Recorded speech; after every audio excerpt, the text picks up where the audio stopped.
सुखी होन्तु सर्वे सत्ता सुखी होन्तु सर्वे सत्ता सुखी होन्तु।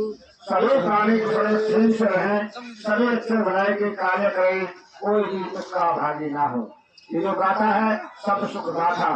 सभी प्राणी, संसार के समस्त प्राणी सुखी रहें, आनंदित रहें, सुरक्षित से रहें, कोई भी दुख का भागी ना हो। हमें ये गाथा तमाम प्राणियों के प्रति दिन प्रतिदिन हमें इसका गाथा का संज्ञान करना चाहिए। हमें भावना करनी चाहिए कि संसार के समस्त प्राणी सुखी रहें, आनंदित रहें, निरोग रहें, कोई भी दुख का भागी ना हो। अगर हमारी ऐसी भावना होगी, चाहे वो पृथ्वी पर रहने वाले प्राणी हैं, चाहे आकाश में उड़ने वाले पक्षी हैं, चाहे जल में रहने वाले प्राणी हैं, हमें समस्त प्राणियों के प्रति जो भावना करनी चाहिए। और भावना आप तभी कर पाएंगे जब आप ध्यान साधना का अभ्यास करेंगे। ध्यान साधना तथागत बुद्ध कहते हैं बिना ध्यान के ज्ञान नहीं है। यदि हमें ज्ञान प्राप्त करना है तो हमें ध्यान साधना का अभ्यास करना होगा। और ध्यान साधना का अभ्यास करने से ही आप सही मायने में परम पूज्य भविष्य बाबा साहेब डॉक्टर अम्बेडकर जी के अनुयायी होंगे। यदि आप ध्यान नहीं करते हैं तो बाबा साहब के अनुयायी नहीं हो सकते। बुद्ध के होने की तो बड़ी बात है। हमें अगर बाबा साहब का सच्चा और सही अनुयायी बनना है, उनके मार्ग पर चलना है, बुद्ध का अनुयायी बनना है, तो हमें ध्यान साधना का अभ्यास करना ही होगा। और जब हम ध्यान साधना में आनापानसति ध्यान का अभ्यास करेंगे तो निश्चित रूप से हमारे मन पर परिवर्तन होगा।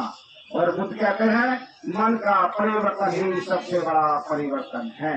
जब तक हमारा मन का परिवर्तन नहीं होगा, कितने बड़े हम कॉलेज स्कॉलर बन जाएं, हम पीएचडी बुद्धिज्म में कर लें, बहुत बड़े अच्छे वक्ता बन जाएं, लेकिन सही मायने में हम बुद्ध के अनुयायी हो नहीं सकते। मन का परिवर्तन करने के लिए हमें आनापानसति ध्यान का अभ्यास करना ही होगा।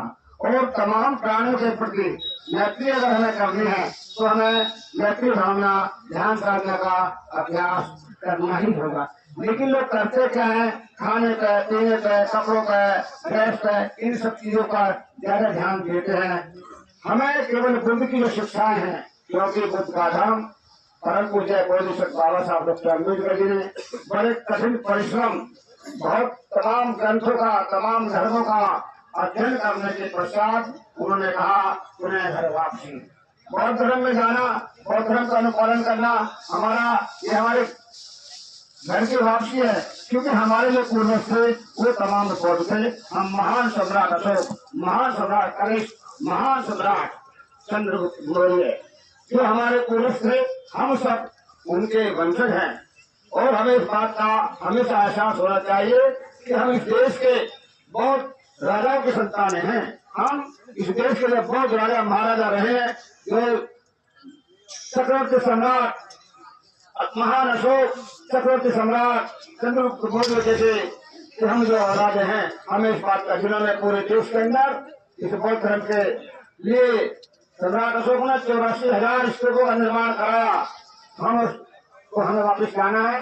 तो फिर मैं पुनः अभी आऊंगा। ध्यान से शुरू हुए थे कि हमें ध्यान साधना का अभ्यास करना है, भक्ति भावना ध्यान साधना का अभ्यास करना है। फिर अंतिम चरण में फिर पुनः हम एक साथ करेंगे।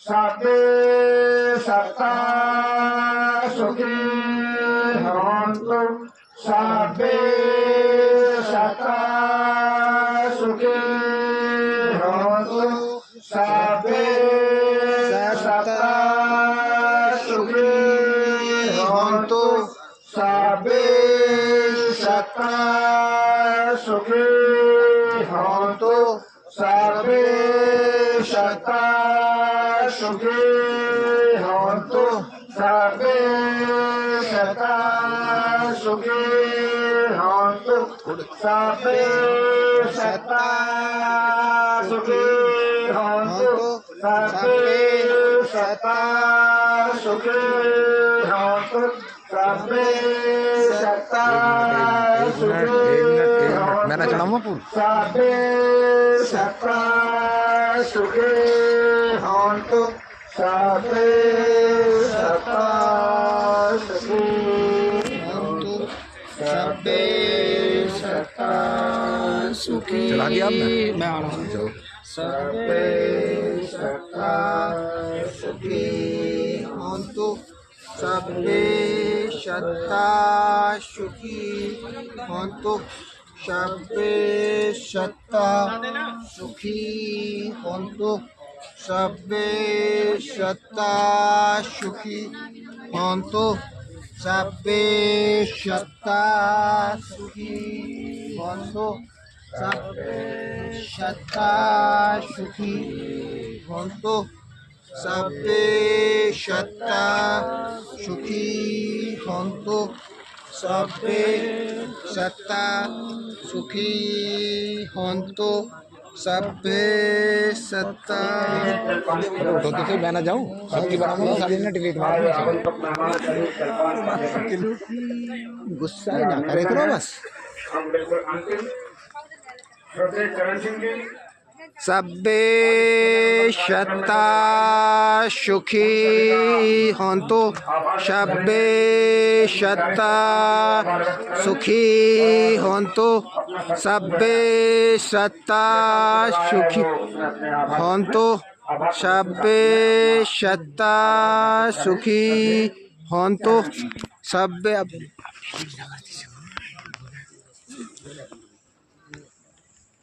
आज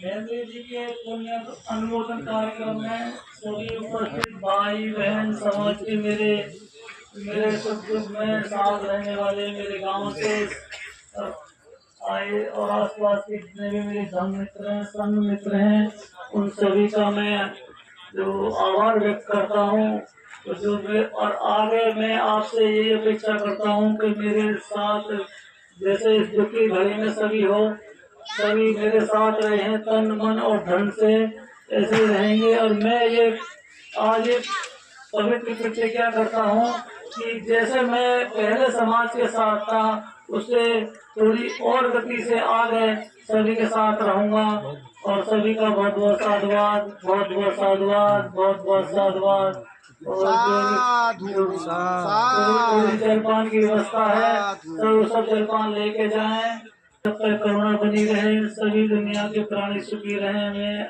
सभी को हार्दिक मंगल कामना करता हूँ सभी को जय भीम।